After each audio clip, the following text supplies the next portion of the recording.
Hello guys. अब दो part already देख चुके हैं। अब चलिए थर्ड पार्ट के अंदर हम बात करने जा रहे हैं formal organization and informal organization की। जरा समझना फॉर्मल और इनफॉर्मल ऑर्गेनाइजेशन होती क्या। एक ऑर्गेनाइजेशनल स्ट्रक्चर जो ऑफिशियली डिज़ाइन किया जाता है उसको हम बोलते हैं फॉर्मल ऑर्गेनाइजेशन। जैसे आपने फंक्शनल स्ट्रक्चर बनाया या डिविजनल स्ट्रक्चर बनाया, फिर आप कुछ भी आपने बनाया, फिर आपने डिपार्टमेंट हेड बनाए, उन्होंने अपने सब ग्रुप्स बनाए, टीम्स बनाई, तो एक पूरा जो ऑफिशियल फ्रेमवर्क क्रिएट किया जाता है उसको हम बोलते हैं फॉर्मल। बट ऑर्गेनाइजेशन के अंदर एक जो अनऑफिशियल स्ट्रक्चर क्रिएट हो जाता है उसको हम बोलते हैं इनफॉर्मल। अनऑफिशियल सर ये क्या है? सुनो, सपोज एक ऑर्गेनाइजेशन है, 1000 एम्प्लॉयज काम करते हैं। अब 1000 एम्प्लॉयज काम करते हैं, सब अलग अलग डिपार्टमेंट के अंदर है, किसी का कोई हेड है, कोई किसी का हेड है, वगैरह वगैरह।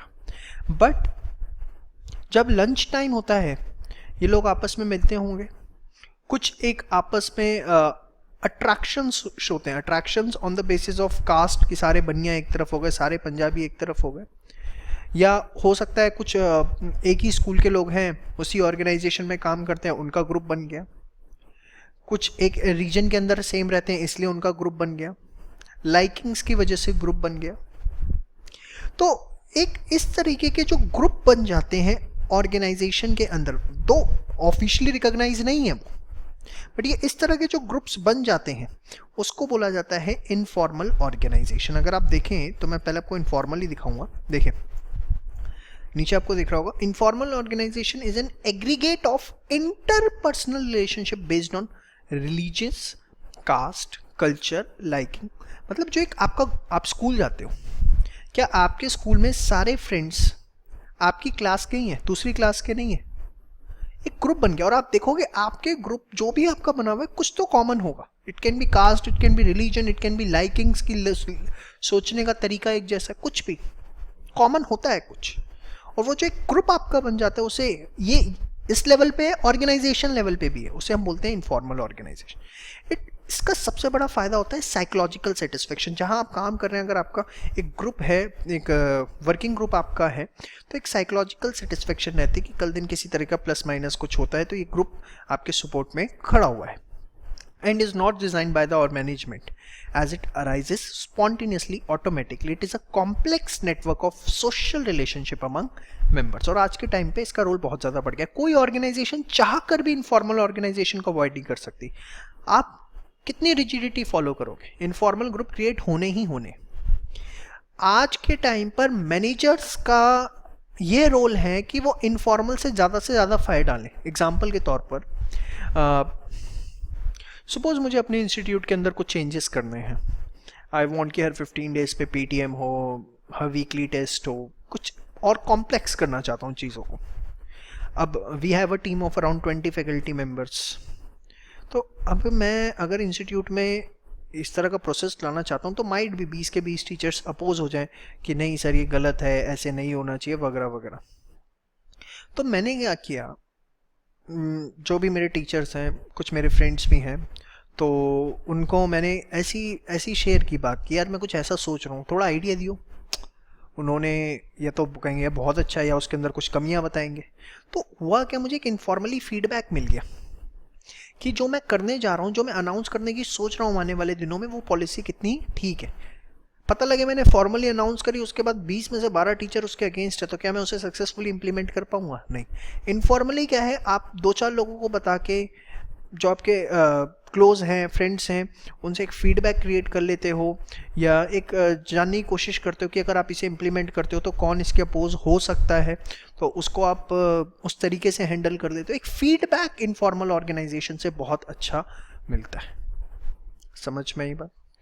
तो मैनेजर्स काम करते हैं फॉर्मल स्ट्रक्चर में, but they should take the proper use of informal structure to gain the maximum knowledge about the subordinates and the working conditions that are prevailing in the organization. समझ में आया? तो चलिए formal पे आते हैं वापस। Formal organisation refers to the organisational structure. अब आपके दिमाग में पता है क्या आएगा सबसे पहले? सर ऑर्गेनाइजेशनल स्ट्रक्चर तो दो होते हैं, फंक्शनल और डिविजनल। हाँ बेटा वो ठीक है, वो ऑर्गेनाइजेशनल स्ट्रक्चर वो के टाइप्स हैं, फंक्शनल डिविजनल, चाहे फंक्शनल हो चाहे डिविजनल, दोनों हैं फॉर्मल। ऑफिशियली एक हिरार्की क्रिएट की जाती है ना दोनों में, which is design by the management to accomplish a particular task. Organizational structure एक बड़ा जनरल वर्ड है, उसके दो टाइप्स हैं।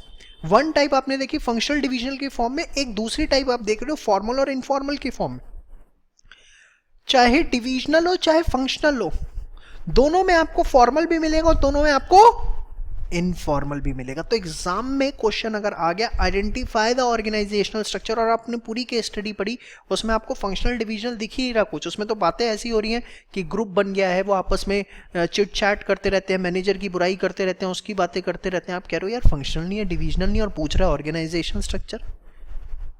तो वो ऑर्गेनाइजेशनल स्ट्रक्चर उसने पूछा है फॉर्मल और इनफॉर्मल के पॉइंट ऑफ व्यू से।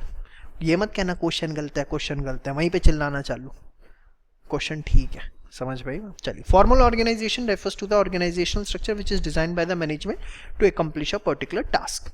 It can be functional structure और divisional structure. Formal organisation clearly defines, अब सारी बातें वही जो अभी सारा पढ़ के आया, पॉलिसी क्या है, रूल क्या है, प्रोसीजर क्या है, मेथड क्या है, किसका की अथॉरिटी, रिस्पॉन्सिबिलिटी, सब कुछ ऑफिशियली एकदम, कौन किसके ऑर्डर लेगा, किसको जवाबदेही देगा, सब।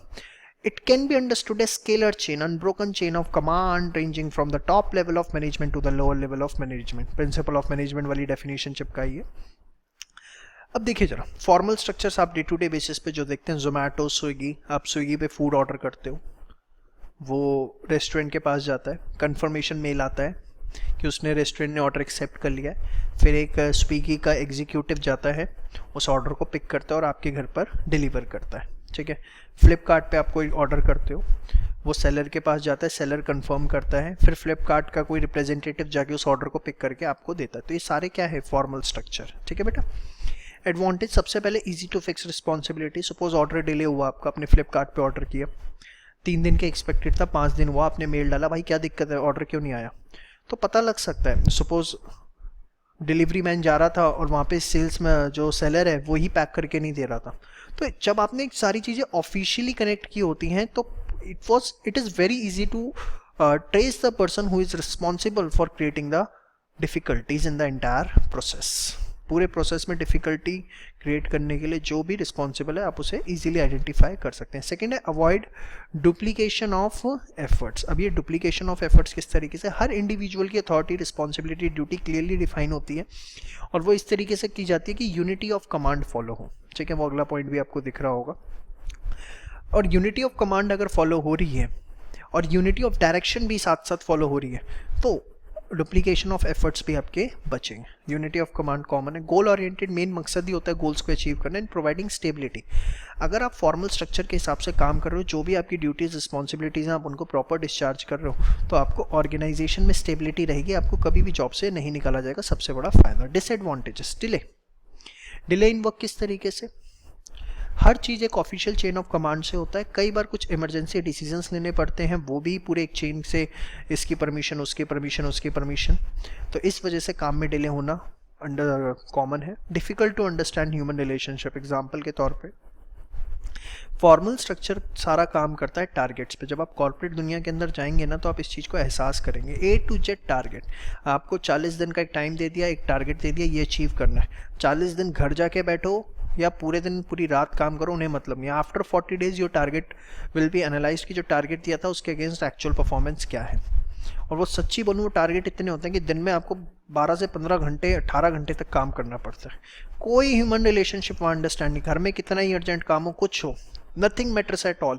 इफ 40 दिन के एंड में आपका टारगेट अचीव है, आप आगे अप्रेजल के लिए जाओगे, आप आगे कंटिन्यू करोगे, नहीं करोगे, सब टारगेट बेस्ड, और वो इतने आसान नहीं होते।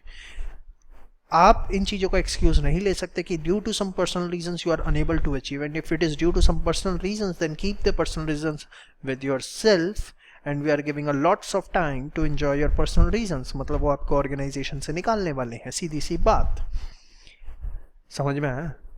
रिजिडिटी क्या है, देखो मैंने क्या बोला, difficult to understand human relationship. कोई ह्यूमन रिलेशनशिप नहीं है, टारगेट दिया वो अचीव होना चाहिए। आपके कुछ पर्सनल रीजंस रहे हो, कुछ भी बातें रही हो, घर में मैरिज रही, कुछ भी XYZ रीजन रहा, कुछ नहीं समझेंगे।